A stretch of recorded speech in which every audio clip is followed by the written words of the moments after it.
네, 오늘 시그널픽에서는 오시환 전 국민의힘 혁신위원을 모시고 얘기 나눠보겠습니다. 어서 오세요. 네, 안녕하세요. 반갑습니다. 네, 반갑습니다. 선거 끝나고 처음 뵙는 것 같은데 예. 지구당 부활 얘기를 좀 여쭤보려고요. 지난주에 그 원외 조직위원장들 성명도 나왔고 네. 그거에 좀 호응해서 이제 한동훈 전 비대위원장이 가장 먼저 지구당 부활 이슈를 꺼내 들었는데 이게 SNS에도 본인이 직접 글을 올렸습니다. 지구당 부활이 정치개혁이다 이런 표현을 썼던데 네네. 이건 좀 어떤 의미를 담은 표현이라고 봐야 될까요? 이제 지구당 부활이라고 하니까 이제 국민들 인식은 과거 20년 전에 폐지됐던 그 과거로 다시 회귀하는 거 아니냐 이런 우려들을 예. 표하고 계신데요. 이제 한동훈 위원장이 얘기한 것처럼 20년 동안에 정치 문화는 굉장히 많이 바뀌어 왔고요. 네. 지금 뭐 사실 매스미디어 같은 경우도 지금 이렇게 방송국에서 유튜브 채널을 할 정도로 예. 시대가 20년 전하고 너무 다르잖아요. 그렇기 때문에 그런 정치 문화를 반영해서 네. 이미 기득권화돼 있는 현역 중심의 지구당 운영 그리고 사무실 운영 그리고 정당 활동 이런 것들을 정치 신인이나 청년들에게도 그걸 예. 같이 공평하게 부여해야 된다.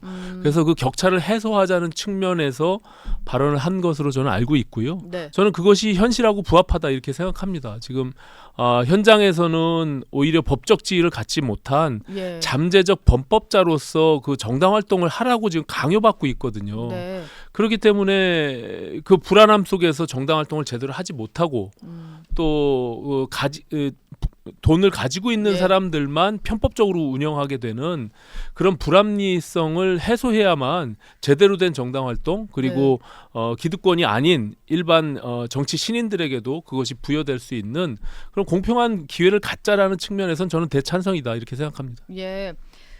근데 뭐 한동훈 위원장이 이거를 좀 띄운 이후에 당권 주자로 분류되는 분들은 좀 찬성을 했고 예. 근데 과거에 이제 오세훈법으로 정작 이 지구당을 좀 폐지하는 법안을 발의를 했던 오세훈 서울시장은 공개적으로 반대를 하면서 네. 이런 얘기를 하더라고요. 이게 국민을 위한 게 아니고 결과적으로 제왕적 당대표를 강화하는 거가 될 거다 이런 비판이었는데 이건 네네. 좀 어떻게 들으셨습니까? 뭐 그런 우려에 대해서는 예. 부정적인 측면들을 다 나열하고 언급할 수 있어요. 그리고 네. 과거 20년 전에는 우리가 당의 총재 시절을 겪어왔잖아요. 그때 소위 2002년도에 차떼기 당 문제로 인해서 불법 대선 자금들이 각 정당 지구당에 내려갔던 시대가 있었습니다. 예. 근데 지금은 전혀 그런 시대가 아니고 또 선거 공영제가 도입됐고 정치관계법들이 굉장히 엄격하게 기부행위를 제한하고 있기 때문에 네. 저는 지금에는 어쨌든 그 우리가 범죄가 일어날 것을 염두에 두고 공평하게 정당 활동을 못하게 막는 것은 네. 저는 현실하고 너무 괴리돼 있다 이런 생각을 갖고 있기 때문에 그런 우려나 어려움 현장에서 오히려 부작용이 날 수 있는 것들을 철저히 통제하고 또 지금 현재도 선거법이 단돈 1,000원이라도 우리 지역의 유권자들에게 그런 것들을 기부하게 되면 네. 법적으로 처벌받고 있고요.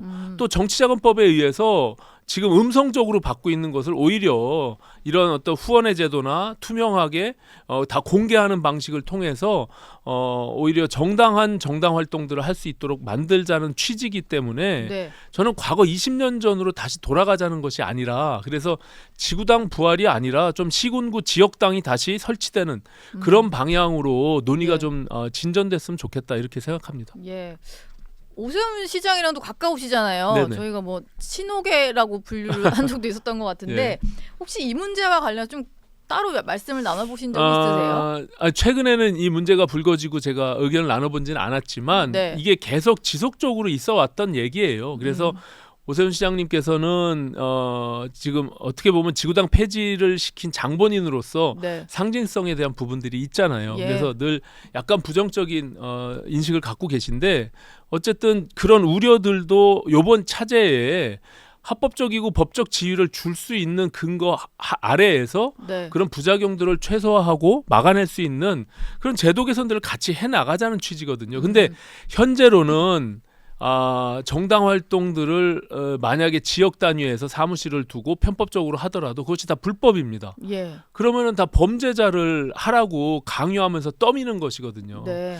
그래서 이런 문제들을 차제에 좀 개선할 필요가 있다. 반드시 해야 된다. 저는 이렇게 생각합니다. 네.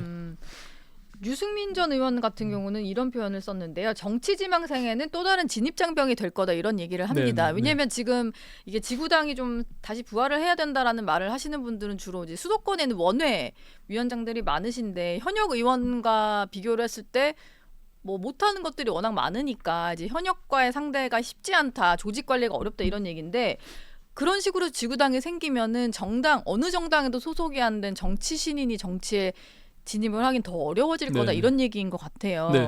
그러니까 유승민 전 대표 말씀처럼 예. 오히려 그런 대안들을 놓고 얘기하는 것이 바람직하다라고 생각하는 게 예. 지금은 현역 국회의원과 원외 당협 그리고 또 이제 지금 유승민 전 대표가 얘기한 것은 당협위원장과 정치 신인들 당내에서의 구조 이 문제도 제기한 거거든요. 네. 그렇다면은 뭐 사실은 예를 들어서 선관위에 모든 정치인들이 지역 정치인들이 등록하고 지금도 후원회를 선거 때는 열 수가 있잖아요. 예. 예비 후보 시작하면. 네. 그런 방식으로 후원회를 개설할 때 다 선관위가 관리하고 감독하게 되어 있어요. 예. 후원회를 투명하게 또 나중에 회계 보고를 하게 되어 있고. 네. 그렇기 때문에 어떤 정치인도 사실은 돈이 있는 사람만 정치를 하게 되는 이런 구조에서 벗어나기 위해서 그런 후원회 제도를 완전히 개방하자. 그리고 오히려 공개하는 것들을 더 투명하고 더 넓게 공개하자라는 것으로 방향을 잡는다면 동의할 수가 있죠.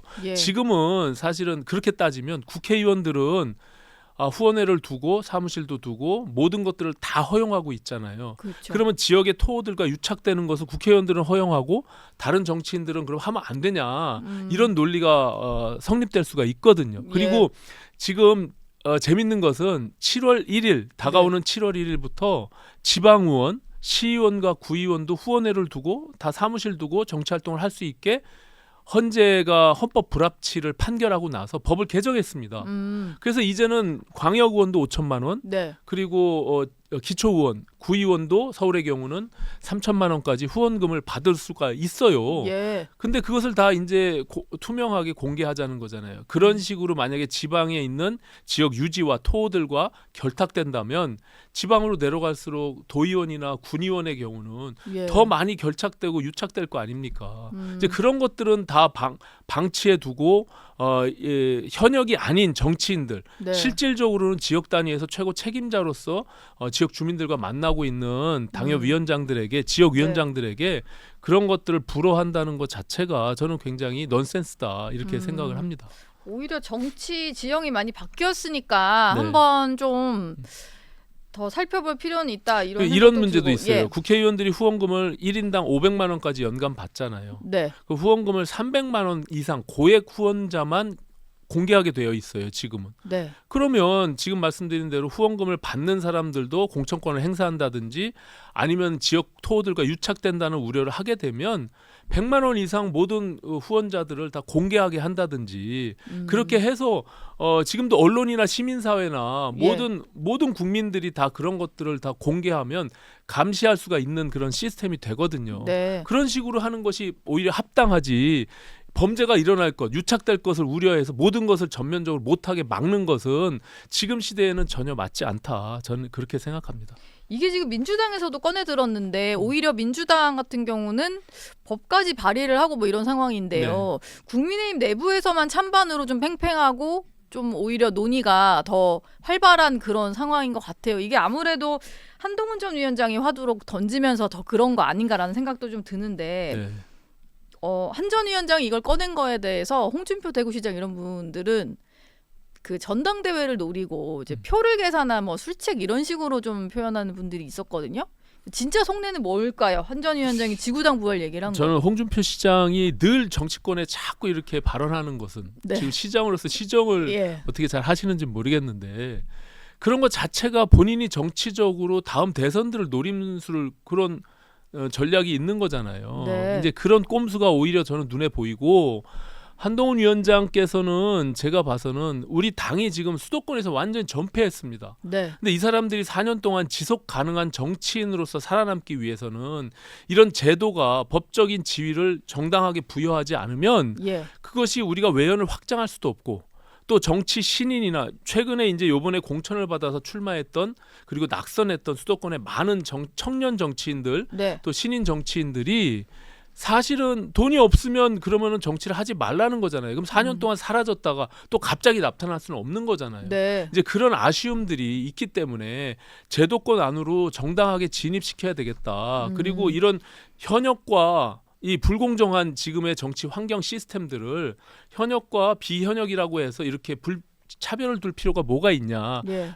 어떤 근본적인 문제 의식에서 저는 시작한 것이라고 생각이 되고요. 네. 그렇기 때문에 이게 단순히 그냥 원외위원장들한테 호응을 받기 위한 그런 노림수로 했다라고 보여지는 것은 저는 그것은 옳지 않다 이렇게 생각을 합니다. 네. 혹시 이런 문제에 대해서 한동훈 전 위원장이랑 직접 좀 얘기를 나눠보신 적이 있으신가요?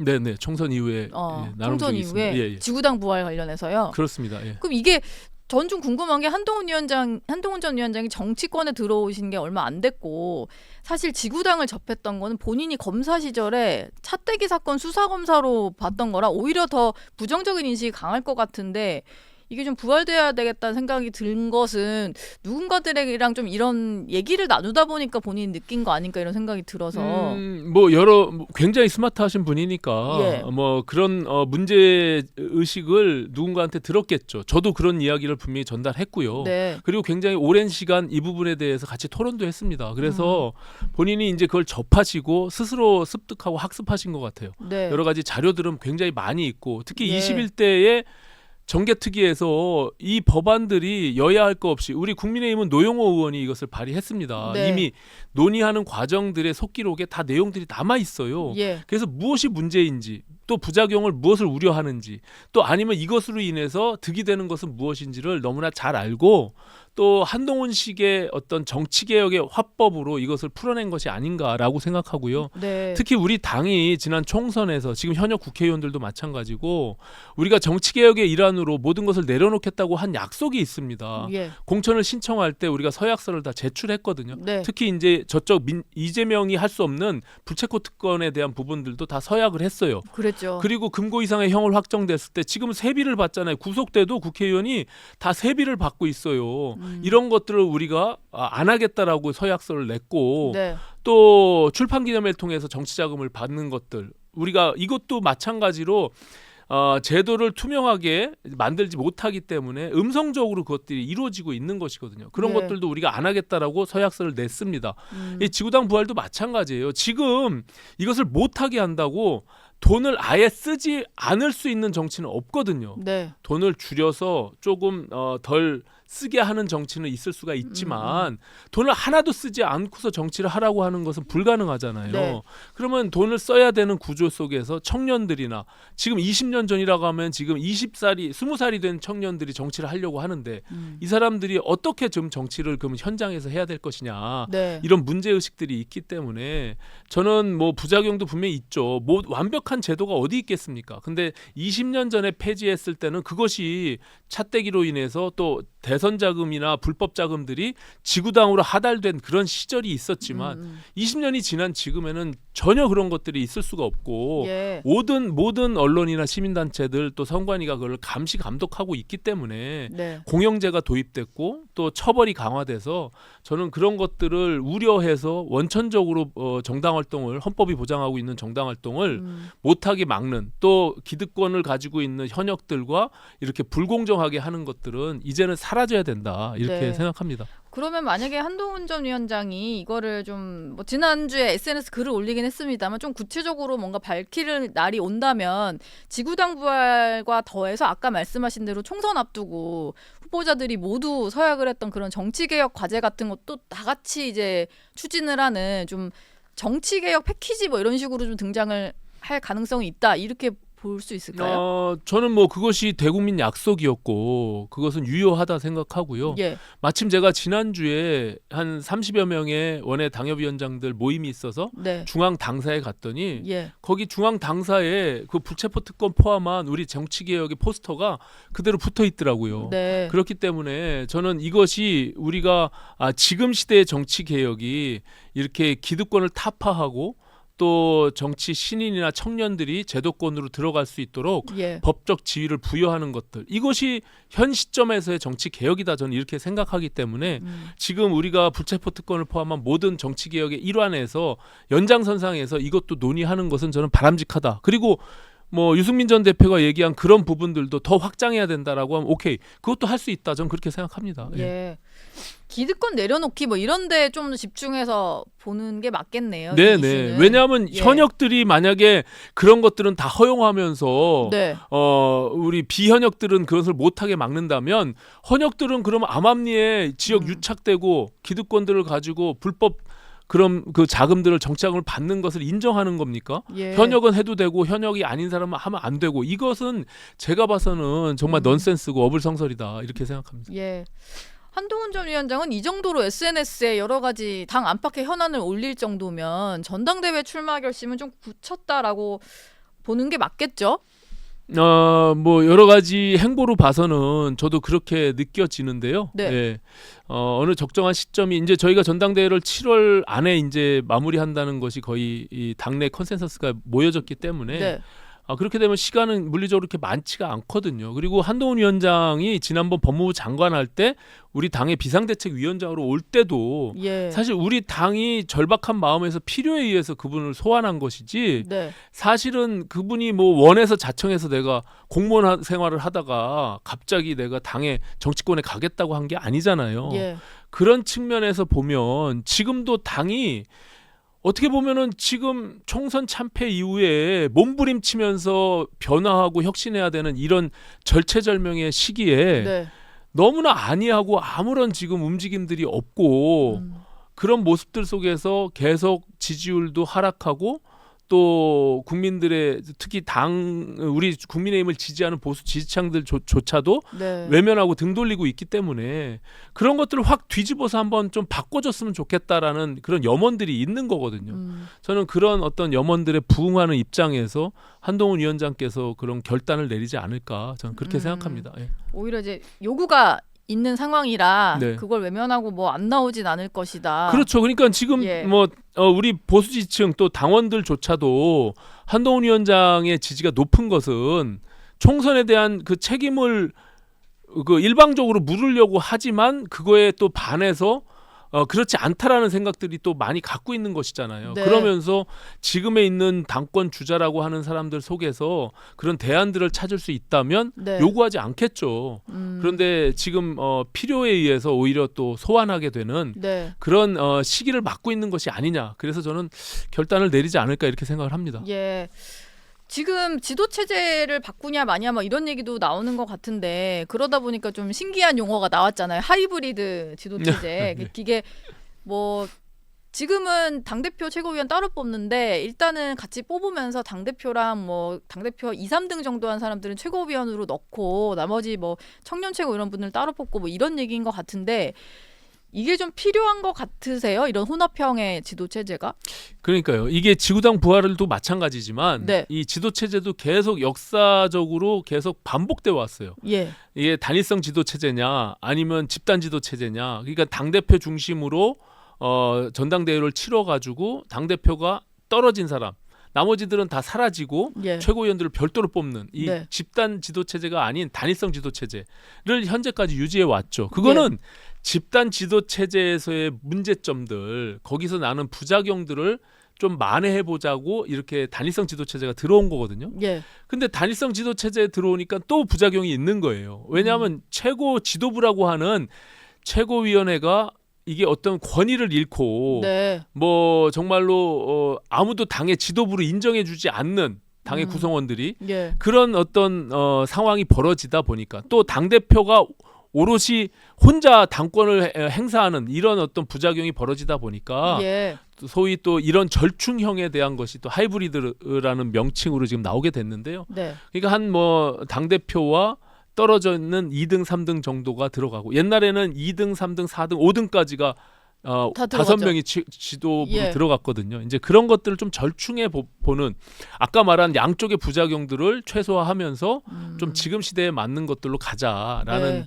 의미가 있고요. 또 그 안에는 또 여러 가지 정치적인 해석들이 많이 좀 난무하는 측면도 있더라고요. 예. 이게 오히려 한동훈 견제용이다라는 얘기도 그러니까요. 있는 예, 게, 예, 예. 그러니까 뭐 큰 차이로 2등을 하더라도 최고위원으로 들어가게 되는 거니까 예. 뭔가 한동훈 그 비대위원장 견제하기 위한 인물을 일부러 내보낼 수 있다. 뭐 이런 얘기인 것 같아요. 그렇죠. 이제 과거의 집단 지도 체제가 이제 당 대표에 나가는 이제 다 거물급 당에서의 지도자들이었잖아요. 네. 그분들이 2등에서부터 5등이 다 왕왕되고 당 대표가 하려고 하는 것들을 다 만약에 이제 최고위원 회의에서 그것을 뭐라고 할까요? 이제 거부하게 되거나 막거나 그러면 네. 당이 시끄럽잖아요. 그것을 막자고 다시 단일성 지도 체제가 된 건데 지금 이제 한동훈 위원장이 출마를 하게 되면 네. 거의 당 대표가 될 것으로 지금 여론조사상에 나오고 있잖아요. 예. 이제 그런 측면에서 그렇게 되면 최고위원회를 따로 뽑게 되거든요. 네. 그러면 또 마이너리그처럼 정말 영향력 없는 사람들이 오게 되면 한동훈 중심의 당 지도부가 꾸려지게 될 것을 우려하는 나머지 2등, 3등, 예, 그러니까 소위 약간 한동훈 쪽에 있는 사람들을 예. 집어넣어서 그것을 좀 중화시켜 보자 이런 뭐 그런- 해석도 있는데요. 저는 뭐 그것도 좋고 저는 어쨌든 지도 체제는 좀 바뀔 필요가 있어요. 지금의 당 지도부는 너무 권위가 없고 어떻게 보면은 당의 지도부로서 그 역할을 못 하고 당 대표 혼자 지금 뭐 이재명 당의 예. 경우는 거의 사당화돼서 민주당은 거의 이재명 당이 돼버렸잖아요. 이제 그런 것들을 조금 완화하기 위해서 견제 장치들을 같이 하면서 집단 지도 체제로 가는 것은 저는 뭐 지금 시대에 또 옳은 방식이다 저는 이렇게 생각합니다. 예. 네. 얘기를 하다 보니까 국민의힘 얘기를 좀 길게 했는데 대통령의 어떤 국정 지지율 얘기로도 좀 넘어가 보겠습니다. 그 지난주 한국갤럽 조사를 보면은 현 정부 출범 이후 최저치를 기록을 해서 긍정 평가가 21% 정도밖에 안 됐어요. 저건 좀 어떻게 해석을 해야 된다고 보십니까? 총선 이후에 계속 계속 24%대 정도는 유지를 그래도 했었는데 좀 떨어진 거거든요. 어디서 저렇게 많이 실망을 했을까요, 국민들이? 총선 이후에 당이 좀 뭐 체질도 개선하고 혁신하고 변화해야 된다라는 목소리가 있었던 거잖아요. 네. 근데 그것이 여전히 지금 총선이 지난 2달 동안 뭐 아무것도 안 돼 있고 펜딩돼 있는 상태에서 예. 그냥 빨리 차기 당 전당대회 통해서 당 지도부만 뽑겠다라는 측면에 매몰돼 있고 또 국회는 22대 국회가 이제 출범하지만 너무나 큰 거대 여소야대 국면에서 사실은 지금 민생이 아닌 뭐 특검을 통한 정치 공세로 계속 그것이 공방을 주고받다 보니까 국민들은 사실 부정평가의 가장 큰 이슈가 사실은 경제 민생이거든요. 예. 먹고 사는 게 너무 힘들다. 네. 예, 그래서 정부도 그렇고 정치권도 이 부분에 대해서 좀 집중해 달라는 것인데 지금의 저 국회 구조는 지금 그렇게 안 돼 있어요. 지금 예. 원구성도 그렇고 또 특검에 대한 공방으로 인해서 계속 저렇게 이제 22대 국회가 아마 최악이라고 평가받았던 21대보다 더 최악이 될 것 같은 그런 우려가 있는데 네. 그러다 보니까 사실은 국민들은 화가 나는 거죠. 그리고 보수 지지층들은 무기력한 지금에 있는 국민의힘의 모습들을 보고 네. 등 돌리고 여론조사에 대응도 안 하고 반응도 안 하고 이런 것들이 무한 반복되다 보니까 국정 지지율은 계속 떨어질 수밖에 없고 부정평가가 계속 올라갈 수밖에 없는 그런 악순환을 계속 갖는 것인데 네. 저는 그럴수록 민생을 좀 챙기고 우리만이라도 국민의힘만이라도 또 아니면 정부라도 좀 적극 나서서 우리 국민들이 먹고 사는 문제 예. 또 여러 가지 지표상으로 지금 다시 회복되는 그런 구조들을 갖고 있잖아요. 그러니까 경제는 심리라고 얘기하듯이 이런 것들을 어떻게 촉진시키고 제도를 개혁해 나가면서 민생을 책임질 것인지 여기에 몰두할 필요가 있다. 저는 이렇게 생각합니다. 예. 네. 요 말씀을 좀 다양한 분들이 좀 새겨 들으셨으면 좋겠다는 네, 생각이 네. 듭니다. 오늘 오신환 전 국민의힘 혁신위원 얘기는 여기서 마무리하겠습니다. 고맙습니다. 네, 감사합니다.